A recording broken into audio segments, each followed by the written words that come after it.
Hello everyone, आप सबका स्वागत है।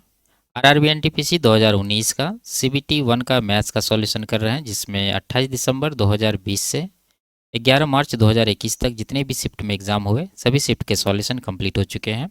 इन सब के वीडियोस प्लेलिस्ट में मिल जाएंगे। आज की क्लास में 12 मार्च 2021 का दूसरा शिफ्ट का सॉल्यूशन करेंगे। इसका पहला शिफ्ट का वीडियो भी प्लेलिस्ट में मिल जाएगा और इन सब के सॉल्यूशन पहले ही कंप्लीट हो चुके हैं। इनके वीडियोज़ देखने के लिए प्लेलिस्ट विजिट कर सकते हैं, लिंक नीचे डिस्क्रिप्शन में दिया गया है। तो शुरू करते हैं। उससे पहले चैनल पर नए हैं तो चैनल को सब्सक्राइब कर दीजिए। आगे बढ़ते हैं।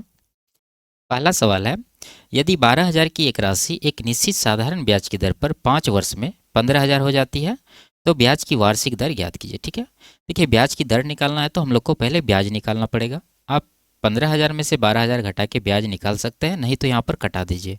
3,000 से दोनों कट रहा है, 3 चौके 12, ये 3 पचे 15। ठीक है, यानी 4 से 5 हो रहा है तो यहाँ पर 1 का ब्याज हो रहा है किसके ऊपर, 4 के ऊपर। तो 1/4 होता है कितना, 25%। यानी टोटल ब्याज इसको मिल रहा है 25% का। कितने वर्षों में, 5 वर्षों में। तो प्रत्येक वर्ष जो इसका ब्याज का रेट होगा वो कितना होगा, 25/5, यानी कि 5% प्रत्येक साल। ऑप्शन नंबर 3 इसका आंसर होगा। आगे बढ़ते हैं। यदि एक कार और एक बाइक के मूल्यों का अनुपात 3:2 है और कार का मूल्य बाइक के मूल्य से 15,000 अधिक है तो बाइक का मूल्य ज्ञात कीजिए। ठीक है, यानी दोनों का अंतर 15,000 रुपया दे रखा है, तो अगर रेशियो में देखें तो दोनों का अंतर 1 यूनिट है, तो इसी 1 यूनिट का वैल्यू हो जाएगा 15,000। निकालना है बाइक का मूल्य। बाइक का दूसरा वाला है कितना है, 2 यूनिट, तो 2 यूनिट का कितना होगा, 2 यूनिट का 15,000 गुना करेंगे तो यह आ जाएगा 30,000। तो 30,000 ऑप्शन नंबर 2 इसका आंसर होगा। आगे बढ़ते हैं। एक रेलगाड़ी 40 किलोमीटर प्रति घंटा की औसत चाल से चलते हुए निर्धारित समय पर अपने गंतव्य पर पहुंच जाती है। जब इसकी औसत चाल 35 किलोमीटर प्रति घंटा हो जाती है तो यह अपने गंतव्य पर 15 मिनट की देरी से पहुंचती है। तय की जाने वाली दूरी ज्ञात कीजिए। ठीक है, देखिए यहाँ समय का अंतर है तो हम लोग को यहाँ पर समय का अंतर निकालना होगा। तो देखेंगे रेलगाड़ी का जो स्पीड है वो क्या हो रहा है, पहले इसका स्पीड था 40 का, अब हो गया है 35 का। ठीक है, तो इसको कटा लेते हैं 5 से 8 बार में, 5 से 7 बार में। ये स्पीड का रेशियो है। तो टाइम का रेशियो क्या होगा, इसका इन्वर्स हो जाएगा, यानी कि 7:8 हो जाएगा।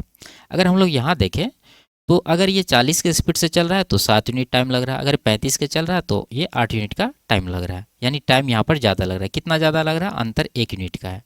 जबकि सवाल में अगर देखें तो यहाँ 15 मिनट देरी से पहुँच रहा है, तो यही अंतर है। तो 1 यूनिट हो गया 15 मिनट के बराबर। क्या पूछ रहा है, दूरी। दूरी निकालना है तो समय और चाल चाहिए, चाल है ही, समय निकाल देंगे।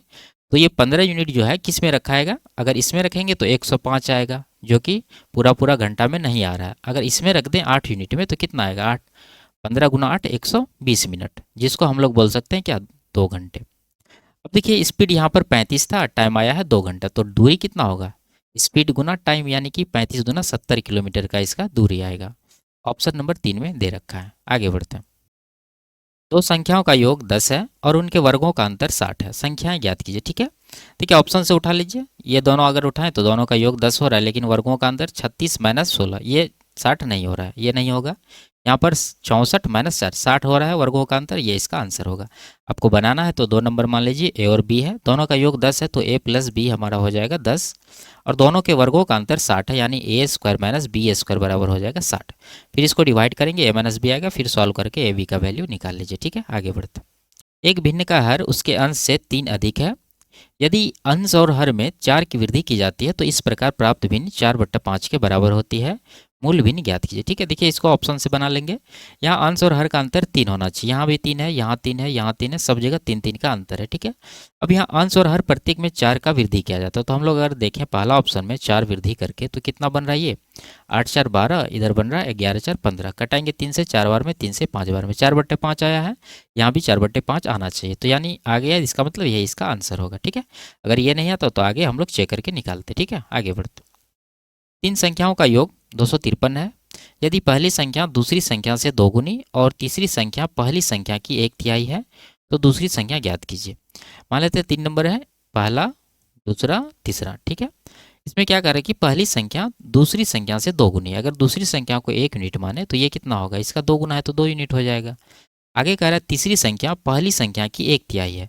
पहली संख्या 2 है तो 2 का 1/3 होगा ये तीसरा संख्या, यानी 2 का 1/3 करेंगे तो ये कितना आएगा, 2/3। अब ये रेशियो जो आया ये फ्रैक्शन में, इसको हटाने के लिए आपको ये 3 से गुना कर दीजिए यहाँ पर, तो ये आएगा 6, यहाँ पर 3 और यहाँ पर 2।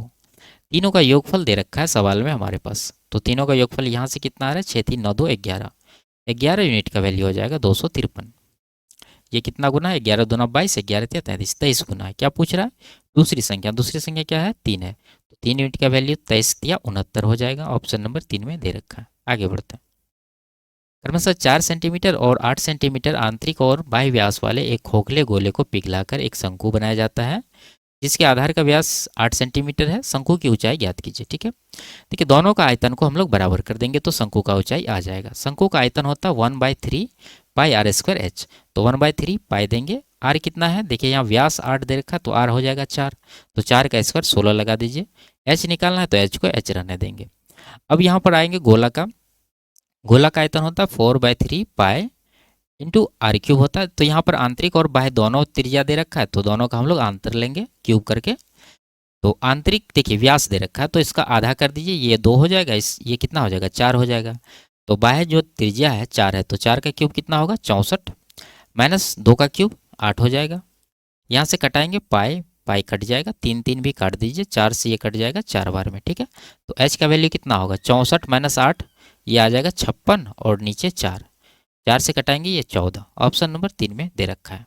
आगे बढ़ते हैं, इसका मान निकालना है। ठीक है, तो देखिए निकालना होगा इसको, क्या है, साइन 34 डिग्री प्लस कॉस 64 को हम लोग क्या लिख सकते हैं, कॉस 34 डिग्री प्लस का 30 डिग्री। ठीक है, उसके बाद माइनस से माइनस देंगे, कॉस 4 डिग्री को लिख सकते हैं क्या, कॉस 34 माइनस 30 डिग्री। ठीक है, अब देखिए ये जो है ये आ गया कॉस ए प्लस बी और ये आ गया कॉस ए माइनस बी। ठीक है, तो यहाँ पर हम लोग अगर फॉर्मूला को खोल के सॉल्व करने लगेंगे तो ज़्यादा टाइम लगेगा, इसलिए हम लोग यहाँ लिख लेते हैं cos A plus B minus cos A minus B का जो डायरेक्ट फॉर्मूला होता है वो क्या होता है, माइनस का 2 साइन ए इंटू साइन बी। ठीक है, आप इसको याद रखेंगे। अब यहाँ देखिए साइन 34 पहले से दे देंगे, प्लस क्या देना है उसके बाद, माइनस का 2 साइन ए साइन बी। तो यहाँ पर माइनस 2 साइन ए कितना आ जाएगा, ए का वैल्यू है 34, तो साइन 34 आ जाएगा, इंटू साइन बी यानी बी कितना है 30 है, तो साइन यहाँ पर 30 डिग्री आ जाएगा। ठीक है, अब देखिए यहाँ 2 है, यहाँ साइन 30 का वैल्यू क्या होता है, 1/2 होता है। ठीक है, तो इसको यहाँ पर लिख देते हैं 1/2, तो 2 से ये 2 कट जाएगा, हमारे पास बच गया सिर्फ साइन का 34 माइनस में, आगे है प्लस, यानी कि साइन 34 और माइनस साइन 34 जो कि हो जाएगा 0। यह इसका आंसर होगा, ऑप्शन नंबर 2। ठीक है, आगे बढ़ते। देखिए ये सवाल कुछ डिस्क्रिपेंसी के कारण इसको इग्नोर किया गया है, तो हम लोग भी इसको इग्नोर कर देते हैं। ठीक है, आगे बढ़ते हैं। 4 सेंटीमीटर आंतरिक त्रिज्या वाले एक बेलनाकार बर्तन में कुछ ऊंचाई तक पानी भरा है। 3 सेंटीमीटर त्रिज्या के एक ठोस गोले को इस पानी में पूरी तरह से डुबोया जाता है। बर्तन में जलस्तर में होने वाली वृद्धि ज्ञात कीजिए। ठीक है, तो आयतन को हम लोग दोनों तरफ बराबर कर देंगे। तो यहाँ पर क्या है, बेलनाकार बर्तन है तो बेलन का आयतन होता है पाई आर स्क्वायर एच, तो पाई इंटू आर कितना है, यहाँ पर आंतरिक त्रिज्या दे रखा है 4 सेंटीमीटर, तो ये इसका स्क्वायर कर देंगे यानी कि 16 इंटू एच, एच निकालना है, जो पानी का स्तर बढ़ेगा वही हमारा एच होगा। ठीक है, बराबर ये गोला डुबाया जा रहा है, गोला का त्रिज्या दे रखा है तो इसका आयतन हम लोग निकाल सकते हैं 4/3 पाई इंटू आर का क्यूब, यानी 3 का क्यूब कितना हो जाएगा, 27 हो जाएगा। पाई पाई कट जाएगा, उसके बाद 4 से इसको कटा देंगे 4 बार में, 3 से इसको कटा देंगे 9 बार में, तो h का वैल्यू आ जाएगा 9 और इधर से 4 नीचे ले आएंगे, 9/4 इस सवाल का आंसर होगा। आगे बढ़ते हैं, इसका मान निकालना। ठीक है, तो इस तरह का सेम सवाल पिछले कोई स्वीट में पूछा जा चुका है, फिर भी बताते हैं। इसका परिमेयकरण करना पड़ेगा सबको सॉल्व करने से पहले। ठीक है, तो ये है 3√2, परिमेयकरण करने के लिए यहाँ माइनस है तो प्लस वाला से ऊपर गुना कर देते हैं, यानी √6 प्लस का √3, और नीचे इन दोनों का अंतर दे देंगे, यानी 6 - 3 3। ठीक है, और ये कैसे होता है पिछले स्वीट में बता चुके हैं। आगे भी इसी तरह से करेंगे, 4√3 है, गुना कर देंगे √6 प्लस का √2 से, और नीचे दोनों का अंतर यानी कि 4 आ जाएगा, माइनस देंगे आगे, फिर 6 है उसमें गुना क्या करेंगे, √8 प्लस का √12 से, और नीचे दोनों का अंतर 8 - 12 कितना हो जाएगा, -4। कटा देंगे 3 3, यहाँ भी 4 4 कट रहा है, यहाँ पर 2 दूना 4, 2 तिया 6 कट रहा है, और नीचे 2 बच गया, तो यहाँ भी थोड़ा सा इसको सिंप्लीफाई कर लेते हैं, √8 क्या हो जाएगा, 2√2, और ये हो जाएगा 4 तिया 12 यानी 2√3। ठीक है, बीच में प्लस है। अब 2 से इन दोनों को 2 2 अलग अलग भी काट सकते हैं, नहीं तो कॉमन लेके भी काट सकते हैं, अलग अलग भी कटा दिए यहाँ पर। अब सबको गुना करके लिखेंगे, यहाँ हो गया कितना, 6 दूना 12 यानी कि √12, आगे हो गया प्लस में 3 दूना 6 आगे माइनस है तो माइनस में आ जाएगा 6×18 यानी √18, फिर माइनस में 3×2=6, आगे माइनस है और यहाँ भी माइनस है तो ये प्लस में आ जाएगा कितना, 3×√2, 3√2, और इधर हो जाएगा आपको प्लस में 3×√3 यानी कि 3√3। ठीक है, अब ये देखिए √6 माइनस में, √6 प्लस में कट जाएगा। 12 को क्या लिख सकते हैं, 4×12, तो 4 का बाहर आ जाएगा 2 और अंदर बच जाएगा 3। 18 का 9×2=18, 9 का 3 आएगा, ठीक है, और अंदर बच जाएगा 2, ये माइनस में है। आगे भी इसी तरह से 3√2 और प्लस का 3√3 लिख दिए। अब देखिए ये दोनों एक प्लस में एक माइनस में और सेम चीज़ है, दोनों कट जाएगा। हमारे पास बच गया √3 वाला 2 ठो, 2 + 3 यानी कि 5√3 इसका जो है आंसर होगा, ऑप्शन नंबर 2। आगे बढ़ते हैं। यदि दो संख्याओं का एलसीएम 24 है और संख्याओं का अनुपात 1:2 है तो दोनों संख्याओं का गुणनफल ज्ञात कीजिए। देखिए रेशियो में जब एलसीएम हम लोग निकालेंगे तो इसका कितना आएगा, 2×1=2, जबकि यहाँ कितना दे रखा है 24, ये कितना गुना है 12 गुना। तो पहला नंबर 12 गुना हो जाएगा, 1 का 12 गुना 12, 2 का 12 गुना 24, दोनों का गुणनफल पूछ रहा, गुना कर देंगे, 12 गुना 24 288। आगे बढ़ते हैं। रमेश ने क्रमशः 100, 130 और 150 पूर्णांक वाली 3 परीक्षाओं में क्रमशः 50, 60 और 70% अंक प्राप्त किए। उसने उसके कुल प्राप्तांकों का प्रतिशत लगभग कितना होगा। ठीक है, तो निकाल लेते हैं। देखिए इसका जो पूर्णांक है इसका रेशियो ले लीजिए, 0 0 कट जाएगा, बचेगा हमारे पास 10:13:15। तो पहला में कितना प्राप्त किया है 50%, ठीक है, दूसरा में 60%, तीसरा में 70%।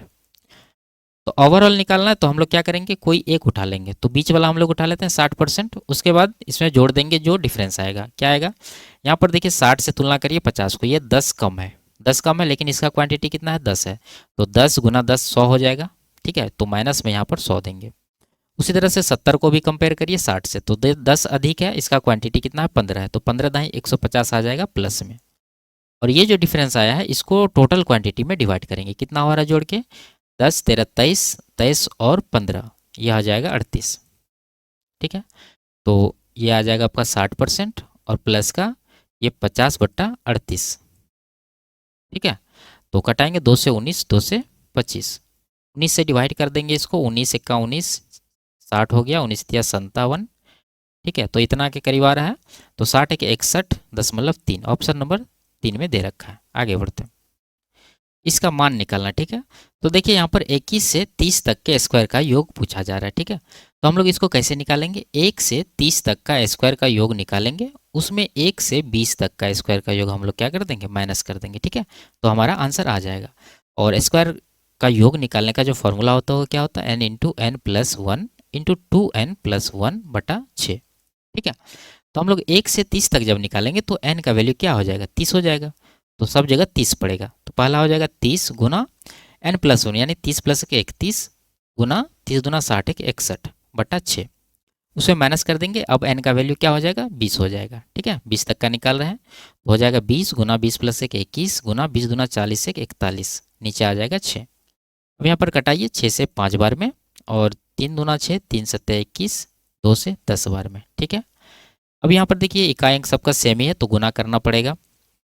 तो गुना करने से पहले हम लोग क्या करेंगे, कॉमन ले लेंगे। 5 यहाँ पर देखिए दोनों में कॉमन है, तो 5 बाहर कर लेते हैं, अंदर यहाँ पर दोनों को गुना करके लिखिए, 31 × 31 बचा 3, 31 × 6 186, 3 189, माइनस कर देंगे यहाँ से। जब 2 कॉमन लेंगे, ये 5 कॉमन लेंगे तो 2 बचेगा। ठीक है, यहाँ पर 2 × 7 14 हो गया, 14 × 41 करना, तो 14 × 1 = 14 बचा 1, 14 चौके 56, 1 57। 5 गुना डिफरेंस लीजिए, 11 में से 4 घटा 7, यहाँ पर 8 में से 7 घटा 1, और यहाँ पर 13, 13 बचे 6585, ऑप्शन नंबर 2 में दे रखा है। ठीक है, आगे बढ़ते, 73,000 की राशि पर कितना % वार्षिक ब्याज की दर से 10 माह का साधारण ब्याज लगभग कितना होगा। तो निकाल लेंगे, 10 माह का निकालना है तो मूलधन हमारे पास 73,000, ब्याज का दर कितना है, इतना, ये कितना 13×3 = 40, 40/3%, तो इसको लिखेंगे 40/3% के लिए 100 नीचे दे देंगे। और टाइम है 10 महीना का, तो इसको हम लोग क्या करना होगा, साल में बदलना होगा, क्योंकि टाइम रेट जो है वार्षिक दे रखा है, तो इसको साल में बदलने के लिए 12 से डिवाइड करेंगे, इसको कैलकुलेट करेंगे, आंसर निकलेगा। ठीक है, 2 जीरो यहाँ से हटा दीजिए, 4 × 12 कटा देंगे, 3 × 9 हुआ, तो 73,000 को 9 से डिवाइड करना है। तो 9 8 72 जाएगा, 9 1 का 9, 9 1 का 9, 9 1 का 9 यानी 8111 लगभग इसका जो है आंसर होगा ऑप्शन नंबर 2। आगे बढ़ते हैं, इसको हल करना है। ठीक है, तो ये देखिए, अगर 0.2 को ए माने तो ए स्क्वायर बना, अगर 0.02 को बी माने तो बी स्क्वायर बना। ठीक है, और यहाँ पर 2ab। ठीक है, 0.4 को लिखेंगे 2 इंटू 0.2। अब देखिए 2ab, तो ऊपर बन गया a माइनस बी का फॉर्मूला, तो लिखेंगे 0.2 माइनस 0.02 का होल स्क्वायर, और नीचे ऑलरेडी दे रखा है 0.36। तो इसमें जब माइनस करेंगे तो कितना आएगा, ये आएगा 0.18 का स्क्वायर, जिसको हम लोग 2 बार गुना कर देंगे 0.1818, नीचे आ जाएगा 0.36, कटाएंगे इसको। ठीक है, ये 2 बार में 2 से इसको कटाएंगे 0.09, तो यही इसका आंसर होगा ऑप्शन नंबर 2। आगे बढ़ते हैं, यदि cos 28 प्लस साइन 28 बराबर k है तो cos 17 का मान पूछ रहा है। ठीक है, तो सॉल्व करते हैं। पहला है cos 28 डिग्री और दूसरा है हमारे पास साइन 28 डिग्री। अगर इसको cos में लिखे तो कितना लिखना पड़ेगा, cos 62 डिग्री। ठीक है, 62 प्लस 28 90 होता है, बराबर k हो जाएगा। अब यहाँ पर देखिए, फॉर्मूला लगाने के अलावा कोई उपाय नहीं है, तो हम लोग यहाँ पर फॉर्मूला लगाएंगे cos c प्लस cos d का क्या होता है, 2 into cos c plus d बटा 2 into cos c minus d बटा 2। ठीक है, आप यहाँ पर कॉस 62 को पहले लिख सकते हैं। ठीक है, नहीं तो आप ध्यान रखिएगा यहाँ पर अंतर करने वक्त बड़ा में से छोटा को घटाएंगे, तो हो जाएगा 2 गुना कॉस सी प्लस डी बटा 2, मतलब क्या 28 प्लस 62 को जोड़ के 2 से डिवाइड करेंगे, तो 28 प्लस 62 90, 90 को 2 से डिवाइड करेंगे तो 45 डिग्री। ठीक है, गुना कॉस सी माइनस डी, तो 62 में 28 घटाएंगे तो कितना आएगा, ये आ जाएगा 34, तो 34 को 2 से डिवाइड करेंगे तो 17 डिग्री, बराबर के है। अब यहाँ देखिए कॉस 45 का वैल्यू कितना होता है, 2 गुना कॉस 45 का होता है 1/√2 गुना कॉस 17 डिग्री है, बराबर के है। अगर √2 से इसको कटाएंगे तो ये √2 टाइम्स कट जाएगा। अब ये √2 गुना में इस तरफ आएगा, भाग में हो जाएगा, तो कॉस 17 का यहाँ पर वैल्यू निकल के आएगा कितना, k/√2। ऑप्शन नंबर 2 में दे रखा है। ठीक है, आगे बढ़ते हैं। रफीक और प्रीतम ने 2 समान धनराशियां क्रमशः 15% और 10% वार्षिक चक्रवृद्धि ब्याज की दर पर 2 वर्षों के लिए निवेश की। यदि इन 2 वर्षों के दौरान ब्याज के रूप में रफीक को प्रीतम से 2250 रुपये अधिक मिलते हैं तो उनमें से प्रत्येक का आरंभिक निवेश कितना था। ठीक है, तो हम लोग रेट में देखेंगे इसको कितना का अंतर दोनों के रेट में आ रहा है। तो टाइम 2 वर्ष का है। ठीक है, यहाँ पर कह रहा है 2 वर्ष का। अगर सक्सेसिव फॉर्मूला से इसको निकालें तो कितना हो जाएगा, 15 प्लस 15 प्लस 15 गुना 15/100। ठीक है, इतना परसेंट मिलेगा किसको, रफीक को। तो ये आ जाएगा 15 दूना 30, इधर हो गया 15 गुना 15 225, 225 को 100 से डिवाइड करेंगे 2.25, तो कुल मिला के 30 2 32.25 इसका मिला रफीक का। उसी तरह से अगर 10% का 2 साल का निकालेंगे तो 21% आता है, ये आपको याद रहना चाहिए। ठीक है, और ये भी याद रहना चाहिए। तो अब देखिए दोनों का डिफरेंस कितना है, अगर डिफरेंस लेंगे तो यहाँ पर आ गया 11.25% का डिफरेंस, जबकि सवाल में डिफरेंस कितना दे रखा है, यहाँ देखिए 2250 का। तो इसको 2250 के बराबर करेंगे, कितना गुना है, ये 2 गुना है और यहाँ दशमलव है तो ये 200 गुना हो गया।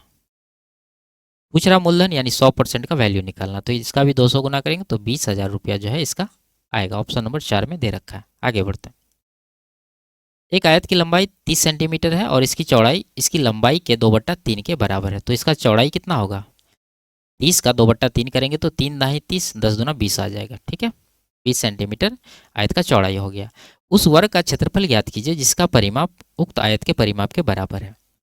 तो हम लोग क्या करेंगे, ये वर्ग जो है इसका क्षेत्रफल ज्ञात करना है, उसका परिमाप यानी 4a को बराबर कर देंगे ये आयत के परिमाप के। तो आयत का परिमाप कितना होगा, लंबाई है 30, चौड़ाई है 20, दोनों को जोड़ के 2 गुना कर दी, यानी कि 30 20 50 दूना 100 आ जाएगा।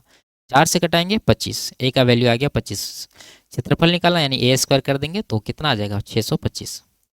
ऑप्शन नंबर 4 दे रखा है। आगे बढ़ते हैं, इसका मान निकालना। तो देखिए ऊपर बन रहा है a³ माइनस b³, नीचे बन रहा है a² प्लस ab माइनस का b², यानी हमारे पास बच गया सिर्फ a माइनस b, यानी कहने का मतलब 0.96 माइनस का 0.1, इसी का वैल्यू देना है। तो घटाएंगे तो कितना आएगा, यह आ जाएगा आपको 6 इधर 8, यानी कि 0.86। ऑप्शन नंबर 3 में दे रखा है। आगे बढ़ते हैं, इसका मान निकालना है। तो 225 का वर्गमूल 15, 15 प्लस 154 कितना होगा, 169, इसका वर्गमूल 13 आ जाएगा। ठीक है, यहाँ पर लिखते हैं 13। 108 प्लस 13 121, इसका वर्गमूल कितना होगा, 11। 25 प्लस 11 36 होगा, 36 का वर्गमूल 6, 10 प्लस 6 16 होगा, 16 का वर्गमूल 4। ऑप्शन नंबर 1 में दे रखा है। आगे बढ़ते हैं। दो उम्मीदवारों के बीच हुए एक चुनाव में 75% मतदाताओं ने मतदान किया, जिनमें से 2% मत अवैध घोषित किए गए। ठीक है। एक उम्मीदवार को 9261 मत प्राप्त हुए, जो कुल वैध मतों के 75% के बराबर थे। उस चुनाव में नामांकित मतदाताओं की कुल संख्या ज्ञात कीजिए, जबकि प्रत्येक मतदाता केवल एक मत डाल सकता है। ठीक है। तो देखिए हम लोग जो टोटल वोट है, ठीक है, टोटल वोट वो क्या मानेंगे, पहले ये सब परसेंटेज जो है हमेशा हम बताते हैं, जो भी परसेंटेज है उसको फ्रैक्शन में लिखिए। तो 75% का आ गया कितना, 3/4, 2% 1/50, और फिर से 75% 3/4। ये जो हर में है तीनों का, इसका मल्टीपल यानी कि 4 गुना 50 200, 200 गुना 4 कितना हो जाएगा 800। टोटल वोट जो है हम लोग क्या मानेंगे 800। ठीक है। अब 800 वोट में क्या हुआ है, 75% जो है मतदान किया है। तो इसमें जो है कास्टेड यहाँ लिख देते हैं, जो वोट डाला है वो कितना हो जाएगा 800 का 75%, यानी 800 का 3/4 निकालेंगे तो आएगा 600। जिनमें से 2% जो है अवैध है, यानी इसमें इनवैलिड जो है वो कितना है, इनवैलिड है आपका 600 का 2%। आप नहीं तो 600 का 1/50 निकालेंगे तो ये कितना आएगा 12, यानी 12 इनवैलिड है। तो वैलिड वोट यहाँ पर कितना होगा, 600 में 12 माइनस करेंगे तो 588। ठीक है। अब आगे कह रहा है कि एक उम्मीदवार को इतना प्राप्त हुआ जो कुल वैध मतों के 75% के बराबर है। वैध मत अगर यहाँ देखें तो 588 है। तो इसका अगर हम लोग 75% निकाले यानी 3/4, तो कितना आएगा, 4 से घटाएंगे 14 और 7 यानी 147। 147 गुना 3 जो है ये हमारा कितना हो जाएगा, गुना करके लिख देते हैं, ये आ जाएगा 441। इतना वोट इसको मिला है उम्मीदवार को, अगर हम लोग टोटल वोट को 800 मानते हैं। जबकि यहाँ पर इसको कितना मिला 9261, यानी कहने का मतलब 441 यूनिट का वैल्यू हो जाएगा 9261। टोटल वोट पूछ रहा है तो कितना माने थे 800, तो 800 यूनिट का वैल्यू हम लोग को निकालना है। देखिए ये है 21 का स्क्वायर, ये है 21 का क्यूब, यानी कहने का मतलब ये 441 का 21 गुना है ये, तो इसको हम लोग 21 गुना कर देंगे, 21 अट्ठे 168 पर 2 जीरो, 16,800 इस सवाल का आंसर निकलेगा। आगे बढ़ते हैं। वह छोटी से छोटी संख्या ज्ञात कीजिए जिसे इन सबसे विभाजित करने पर प्रत्येक मामले में 5 शेष बचता है। ठीक है। ऑप्शन से भी कर सकते, नहीं तो एलसीएम निकाल लीजिए। ठीक है। एलसीएम सबसे बड़ा नंबर उठाते हैं 24, 15 का 24 में क्या है 3 है, 5 नहीं 5 से गुना कर देंगे। 10 का क्या है 5 है यहाँ 2 यहाँ। ठीक है। 6 का क्या 6 पूरा का पूरा यहाँ। एलसीएम इसका यही आ जाएगा 24 पंचे 120। शेषफल 5 रखना है तो इसमें 5 जोड़ देंगे, वही इसका आंसर होगा, यानी कि 125। ऑप्शन नंबर 2 में दे रखा है। आगे बढ़ते हैं। एक वस्तु का क्रय मूल्य उसके अंकित मूल्य का 64% है। 12% छूट दिए जाने के बाद प्रतिशत लाभ ज्ञात कीजिए। देखिए अंकित मूल्य यानी मार्क प्राइस हम लोग मान लेते हैं इसका 100 यूनिट है, तो इसका जो कॉस्ट प्राइस है वो कितना होगा, क्रय मूल्य 64% है अंकित मूल्य, यानी 100 का 64 कितना हो जाएगा 64 ही हो जाएगा। अब इसमें कह रहा है कि 12% की छूट देने के बाद का लाभ निकालना है। तो अगर हम लोग ये अंकित मूल्य पर 12% का छूट दे देंगे तो कितना में बेचेंगे, ये बेचेंगे हम लोग 88 रुपया में, यानी ये हो गया हमारा सेलिंग प्राइस। 64 का सामान 88 में बिक रहा है, कितना का प्रॉफिट है, माइनस करेंगे तो 2 और यहाँ पर 4 और यहाँ पर 2, 24 रुपये का। ठीक है। 24 का प्रॉफिट है किसके ऊपर, कॉस्ट प्राइस 64 है, 64 के ऊपर गुना 100% कर दीजिए। 8 तिया 24, 8 8 64, 3/8। ठीक है। 1/8 वैसे 12.5% होता है, तो 3/8 कितना होगा 37%। ऑप्शन नंबर 1 में दे रखा है। आगे बढ़ते हैं। एक बिंदु P एक वृत्त के केंद्र से 13 सेंटीमीटर की दूरी पर स्थित है। एक वृत्त बनाते हैं यहाँ पर, इसके केंद्र से मान लीजिए ये बिंदु P है, इन दोनों के बीच का दूरी कितना है 13 सेंटीमीटर। बिंदु P से वृत्त पर खींची गई स्पर्श रेखा की लंबाई 12 है। मान लीजिए यहाँ से इस पर स्पर्श रेखा इस तरह से खींचा गया है, इसका लंबाई कितना है 12 सेंटीमीटर। पूछ रहा है वृत्त की त्रिज्या। देखिए यहाँ से केंद्र से इसको मिला देंगे, ये क्या होता है हमारा समकोण होता है। ये समकोण त्रिभुज बन गया एक तरह से, ये 12 ये 13, तो ट्रिपलेट से कितना होगा 5 होगा, तो 5 ही इसका त्रिज्या आएगा। Option number 2। आगे बढ़ते हैं। 45 छात्रों के एक समूह के प्राप्तांकों का औसत 16.2 था। एक छात्र ने समूह छोड़ दिया, जिसके परिणाम स्वरूप शेष छात्रों के प्राप्तांकों का औसत बढ़कर 16.5 हो गया। लेकिन एक अन्य छात्र के समूह में शामिल होने के परिणाम स्वरूप समूह के प्राप्तांकों के औसत में थोड़ी गिरावट आई और यह घटकर 16.4 हो गया। समूह को छोड़कर जाने वाले छात्र और समूह में शामिल होने वाले छात्र के प्राप्तांकों का औसत ज्ञात कीजिए। ठीक है। तो सबसे पहले इन दोनों का प्राप्तांक निकालना पड़ेगा, जो छोड़कर गया है और जो शामिल हुआ है। तो पहले निकालेंगे जो छोड़कर गया है। वो किस ग्रुप से गया है? ये 45 छात्रों के ग्रुप से, जिसका एवरेज था 16.2। तो मान लेते हैं उसका जो प्राप्तांक था 16.2 था। अब निकालेंगे कि उसके जाने से क्या प्रभाव पड़ा है। उसके जाने से औसत बढ़ गया, कितना बढ़ा है? 16.2 से 16.5 हो गया, यानी 0.3 का वृद्धि हुआ है। कितने छात्रों में? 45 छात्र था, एक चला गया तो 44 छात्र ही बचा, यानी 44 छात्रों में 0.3 का यहाँ पर जो है वृद्धि हो गया है। कहने का मतलब ये है कि जो छोड़ कर गया है वो अकेले सभी छात्रों का 0.3 नंबर जो है अपने पास रखा था, जिसके कारण उसके जाने के कारण जो है 0.3 नंबर का सब में ट्रांसफर हो गया, जिसके कारण जो है सबका एवरेज यहाँ बढ़ के 16.5 हो गया। ठीक है, तो जो छोड़कर गया उसका एवरेज, इससे ये जो हम लोग इफेक्ट निकालना है ये इसमें माइनस कर देंगे। तो ये कितना हो जाएगा? 16.2 माइनस 44 दिया 132, यानी 13.2। अंतर लेंगे तो 3 का आएगा। ठीक है, अब निकालेंगे जो शामिल हुआ है। तो शामिल होने के बाद क्या हुआ है कि जब शामिल हुआ था उस समय एवरेज 16.5 था, लेकिन उसके शामिल होने से सबका एवरेज घट गया है। कितना घट गया है? 0.1 घटा है। कितने छात्रों में? देखिए 45 छात्र था, एक चला गया 44 बचा, फिर एक शामिल हुआ तो 45 छात्र है। तो 45 में जो है 0.1 का कमी हुआ है। कहने का मतलब यह है कि यहाँ पर जब छात्र नया शामिल हुआ तो सबके एवरेज पर प्रभाव डाला, इतना का प्रभाव डाला है, सबका कम हो गया। इसका मतलब इसका एज जो है, इसका प्राप्तांक जो है इतना कम होगा, ये गुणनफल के बराबर कम होगा, जिसके कारण सबसे इन्होंने 0.1 का कमी कर लिया। ठीक है, तो इसको हम लोग घटा देंगे तो ये आएगा 16.5 और इसको गुना करेंगे तो ये आएगा माइनस का 4.5। घटाएंगे तो कितना बचेगा? 12। ठीक है, अब इन दोनों का एवरेज निकालना, जोड़ के 2 से डिवाइड करिए, 3 + 12 यानी 15/2 डिवाइड करेंगे तो 7.5 इसका आंसर आएगा। ऑप्शन नंबर 3 में दे रखा है। आगे बढ़ते हैं। वह सबसे छोटी धन पूर्णांक ज्ञात कीजिए जिसका वर्ग उस संख्या के 5 गुने से -6 अधिक हो। ठीक है, तो आप ऑप्शन से कर सकते हैं, नहीं तो मान लीजिए कि वो पूर्णांक x है तो x का स्क्वायर करेंगे, बराबर करेंगे इसका 5 गुना यानी कि 5x, और उससे -6 अधिक करेंगे, यानी कहने का मतलब है कि -6 कर दीजिए आप। तो एक्स स्क्वायर माइनस का 5x प्लस का 6 हो जाएगा बराबर 0। ठीक है, इन दोनों को इस तरफ ले आए।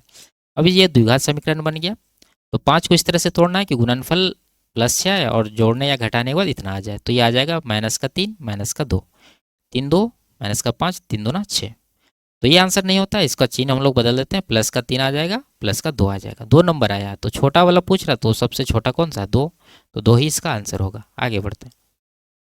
दो व्यक्ति 3 किलोमीटर प्रति घंटा और इसकी चाल से एक निश्चित स्थान की ओर चलना शुरू करते हैं। बाद में पहुंचने वाला व्यक्ति पहले पहुंचने वाले व्यक्ति से आधे घंटे बाद पहुंचता है, तो उनके द्वारा तय की जाने वाली दूरी ज्ञात कीजिए। ठीक है, यहाँ देखिए आधा घंटा बाद, ये क्या है? समय का अंतर है, तो हम लोग समय का यहाँ पर रेशियो निकालेंगे। तो सबसे पहले स्पीड उठाइए, दोनों आदमी का कितना हो जाएगा? पहला का है 3, दूसरा का है 3.75। तो अब पॉइंट हटा सकते, नहीं तो देखिए पूरा डेटा में अगर हम लोग 4 से गुना कर दें तो ये क्या बनेगा? 4 तिया 12 दशमलव, ये 3 चौके 12 3 15 बनेगा। ठीक है, कटा देंगे 3 से 4 बार में, 3 से 5 बार में, यानी 4:5 जो है स्पीड का रेशियो है। तो टाइम का रेशियो इसका इन्वर्स हो जाएगा 5:4। देखिए कितना कम लग रहा है? 1 घंटा यानी 1 यूनिट। ठीक है, जबकि सवाल में आधे घंटे बाद पहुंचता था, यानी 1 यूनिट का वैल्यू हो जाएगा 30 मिनट।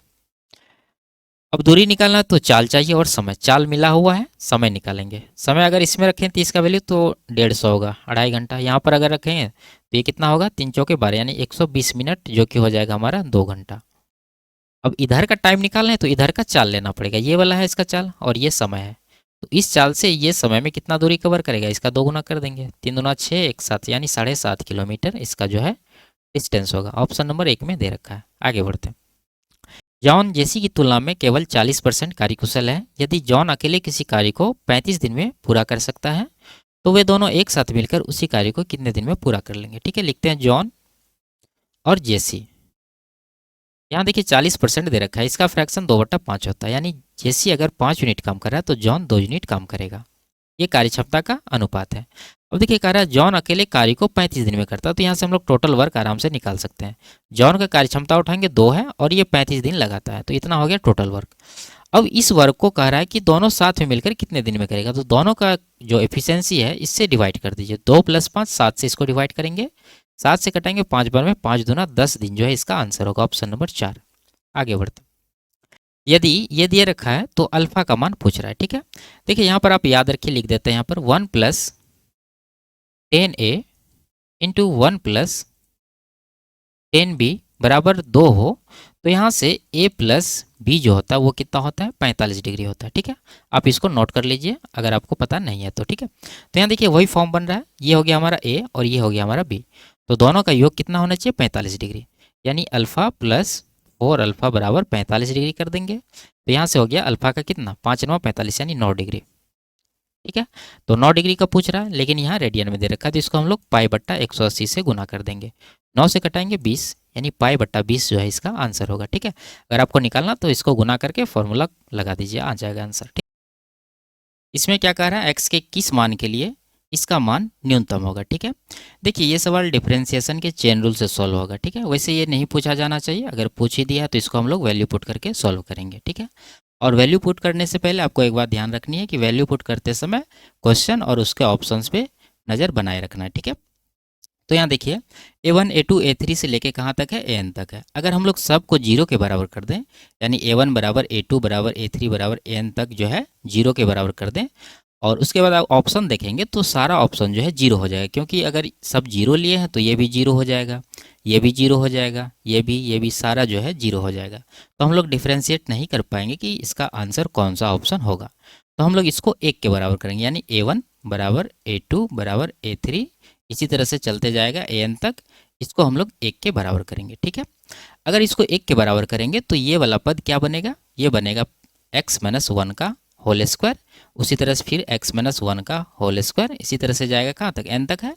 तो ये टोटल जब जोड़ेंगे हम लोग तो ये कितना हो जाएगा, n पद है तो n बार हो जाएगा ये, यानी n इंटू एक्स माइनस 1 का होल स्क्वायर बराबर 0। तो यहाँ से x बराबर कितना आ जाएगा, x बराबर 1 आ जाएगा। अब देखेंगे कि इसमें इस ऑप्शन में से कौन सा ऑप्शन जो है x बराबर 1 आ रहा है। अगर इसमें A1 A2 सबको एक रखें तो n तक है, यानी एक को n बार जोड़ें, यानी कि एक को n से गुना करेंगे तो n ही आएगा, यानी इसका वैल्यू हो जाएगा, यहाँ पर कर देते हैं, ये हो जाएगा 1 इंटू एन, और नीचे n है, n कट ही जाएगा, इसका मान कितना आ जाएगा, एक आ जाएगा। x का यहाँ भी एक आया है, ऑप्शन से भी एक आया है, इसका मतलब यही जो है इसका करेक्ट आंसर है। बाकी ऑप्शन में अगर देखें दूसरा में तो ये कितना आ जाएगा, 2 इन 2 पहले से है, और इसका वैल्यू कितना आएगा, 1 इंटू एन आएगा, और नीचे n है तो n कटेगा, इसका वैल्यू 2 आएगा, जो कि यहाँ पर इक्वल नहीं हो रहा है, इसका मतलब ये आंसर नहीं होगा। इसी तरह से सारा ऑप्शन हम लोग चेक करेंगे तो किसी में x का 1 वैल्यू नहीं आएगा। ठीक है, तो इस तरह से ऑप्शन नंबर 1 इसका सही आंसर है। ठीक है, आगे बढ़ते हैं। इसमें कह रहा है यदि 2007 में निर्यात किए गए वस्त्र कंटेनरों की प्रति कंटेनर दर 2004 के समान हो तो 2007 में किए गए निर्यात का मूल्य लगभग कितना होगा। ठीक है, देखिए 2007 में कह रहा है कि 2004 के समान हो, तो पहले देखेंगे कि 2004 में इसका रेट क्या है। ये वैल्यू है, ये क्वांटिटी है, तो वैल्यू को हम लोग क्वांटिटी से डिवाइड करेंगे तो रेट आएगा।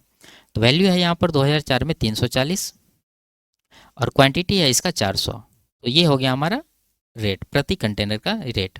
अब यहाँ पर पूछ रहा है कि 2007 में, तो 2007 में देखिए इसका क्वांटिटी कितना है, 450 है, तो इस दर से 450 जो है क्वांटिटी का कितना वैल्यू निकल कर आएगा वही पूछ रहा है। तो 450 से यहाँ पर हम लोग गुना कर देंगे, कटाएंगे, 50 से कट रहा है, 50 से 8 बार में, 50 से 9 बार में, 8 से ये कट जाएगा, 8 चौके 32, 8 दूना 16, 8 पंजे 40, यानी 42.5 गुना करेंगे, ये कितना होगा 360, इधर 22.5, तो 382.5 ऑप्शन नंबर 3 में दे रखा है। ठीक है, आगे बढ़ते हैं। इसमें क्या कह रहा है, 2012 से 2016 के दौरान दिए गए राज्यों में किस राज्य से आने वाले अभ्यर्थियों की संख्या में न्यूनतम प्रतिशत वृद्धि दर्ज की गई है। तो देखेंगे यहाँ पहला राज्य है बिहार, 2012 से 2016 देखना है, तो 12 में 410 है और 16 में 500 हुआ है, तो यहाँ पर 90 का वृद्धि हुआ है 410 के ऊपर, परसेंटेज निकाल लेंगे 100% से गुना करके। उसी तरह से यूपी का भी ये आ जाएगा, आपको कितना का वृद्धि है 130 का, 300 के ऊपर। ठीक है, उसके बाद मध्य प्रदेश का 250 से 540 हुआ, तो 200 कितना का वृद्धि हो गया, 290 का, 250 के ऊपर गुना 100% कर देंगे। और पंजाब का 280 से 350, तो ये 50 20 70 का वृद्धि है 280 के ऊपर। ठीक है, अब देखेंगे यहाँ पर मिनिमम कौन सा है। जब इसको हम लोग सॉल्व करेंगे तो ये कितना आएगा, 0 से 0 काट दीजिए, यहाँ पर ये इसके यहाँ पर लगा दीजिए। ठीक है, तो 41 दूना 82, बचा कितना, ये बच गया आपको 8, 80 हुआ, लगभग ये 22% के करीब है, तो ये कितना आएगा 3 से 40 43 के करीब है ये, और ये कितना है 50 से 2 बार में, 50 से 5 बार में, 5 से इसको 25 यानी 58 हो गया। 58 दूना 116% है ये। और ये 7 चौके 28 एक बटे 4 यानी ये 25% है। तो मिनिमम यहाँ पर 22 निकल कर आ रहा है बिहार का, तो बिहार इसका आंसर होगा। आगे बढ़ते हैं। इसमें कह रहा है यदि उस वर्ष के दौरान ऋण पर ब्याज पर व्यय की गई राशि 90 करोड़ थी तो उस वर्ष के दौरान सभी विभिन्न क्षेत्रों पर कुल कितनी राशि व्यय की गई। तो देखेंगे ऋण पर ब्याज यहाँ है इंटरेस्ट ऑन डेब्ट्स 54 डिग्री, यानी ये 90 करोड़ जो है ये 54 डिग्री का वैल्यू है। निकालना किसका है टोटल का, यानी 360 डिग्री का निकाल देते हैं। ये 18 से कट रहा है, 18 दूना 36, 18 तिया 54, 3 से 30 बार में, 3 दूना 6 यानी कि 600 करोड़ जो है इसका आंसर होगा ऑप्शन नंबर 3। आगे बढ़ते हैं। इसमें कह रहा है इन 5 वर्षों के दौरान कंपनी की किन शाखाओं का औसत उत्पादन सर्वाधिक रहा। तो यहाँ शाखा है XYZ, सबका अलग अलग है, तो सबका एवरेज निकालना होगा। एवरेज छोड़ के हम लोग टोटल भी निकालेंगे तो उससे भी आंसर वही आएगा। तो टोटल ही निकाल लेते हैं। ब्रांच एक्स का कितना है 40, 50, 90, 90, 30, 120, 150, ये कितना हो गया 170, 50, 220 और इधर 10 यानी कि ये 230 आ गया। ठीक है, एक 5 यहाँ छूटा था, एक 5 यहाँ, दोनों को उठा के 10 जोड़ दिए। अब उसी तरह से वाई का भी निकालेंगे। 30 यानी 3, 3, 6, 6, 4, 10, 10, 4, 14, 14, 5, 19, 19, एक 20 इधर हो गया, 20 एक 21 यानी 210 यहाँ पर हो गया। उसी तरह से जेड का भी जोड़ेंगे। 5, 4, 9, 4, 13, 4, 17, 17, 23, 23 हो गया। और 5 कहाँ पर छूटा था यहाँ पर और कहीं नहीं, यानी कि 235। तो क्या कह रहा है कि सर्वाधिक, सर्वाधिक वाला यही आया है किसका है जेड का, तो जेड ही इसका आंसर होगा, ऑप्शन नंबर 1 है। ठीक है, आगे बढ़ते हैं। तो ये लास्ट सवाल था। वीडियो आपको कैसी लगी कमेंट में ज़रूर बताइए। अच्छी लगी तो वीडियो को लाइक शेयर और चैनल को सब्सक्राइब कर दीजिए। फिर मिलते हैं अगले वीडियो में, तब तक के लिए बाय बाय, टेक केयर।